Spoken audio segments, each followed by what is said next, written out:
Ikaw na mahilig magyaya ng tagay, marami nang naubos di man lang nagbigay. Wala na ngang inambag di pa mautusan, kinain at inubos mo pa ang pulutan.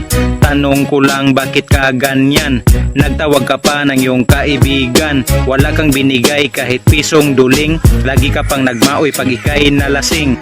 Ganyan ka naman talaga palagi, wala kang pira lagi mong sinasabi.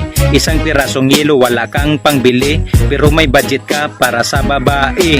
Kung ako sa'yo wag ka na lang magyaya, kung ayaw mo rin lang naman na ikaw ang taya. Ang gusto mo pang inumin ay San Miguel Beer, yung malamig na galing sa freezer.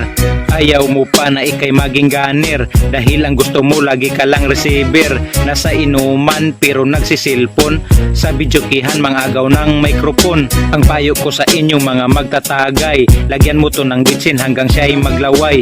Pero joke lang, wag nyong totohanin. Kung totoo ang aking kinanta, i-share sa lasinggero ninyo na kilala.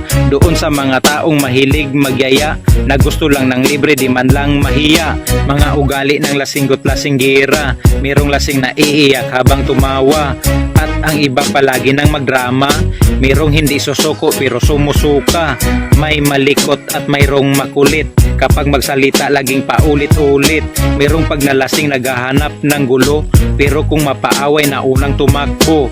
Merong pag nalasing kahit saan matutulog, doon sa lamisa kaya nahuhulog. Mga nangyayari ay nakalimutan, walang maalala pag kinabukasan. Bakit pa kasi kailangan pang magtagay? Di naman importante yan sa ating buhay. Maraming tao na kasi ang nasasanay, makakita ng alak ay maglalaway. Dahil sa alak, dahil sa alak, may mga babaeng lasing na nabiyak. Dahil sa alak, marami ang nasaktan at umiiyak.